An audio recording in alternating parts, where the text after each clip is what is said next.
నా జీవితంలో జరిగిన కొన్ని సంఘటనలు దేవుడు లేడు అన్న ఒక తీర్మానంలోకి నన్ను నడిపించాయి. సువార్త అంటే అసలు ఏంటి సార్?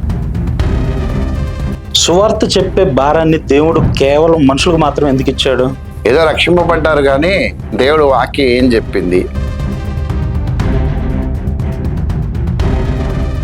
ఒక రోజు వస్తుంది యేసు ప్రభు రెండవ రాకడ అని ఉంటుంది బైబిల్లో.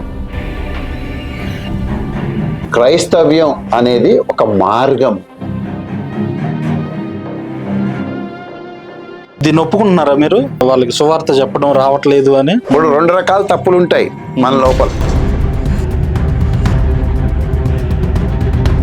యేసు ప్రభువులో పాపముని ఎతుకుదామని బైబిల్ చదివి వాళ్ళు యేసు ప్రభువుని అంగీకరించిన వాళ్ళు ఉన్నారు. రేపొద్దున మనం పరలోక రాజ్యానికి వెళ్ళినప్పుడు యేసు ప్రభు మనల్ని అడిగే ప్రశ్న కూడా ఇదే. సువార్త చెప్పడం మాత్రం కాదు, సంఘంలో ఉన్న విశ్వాసులందరికీ నేను ఏం చెప్తానంటే,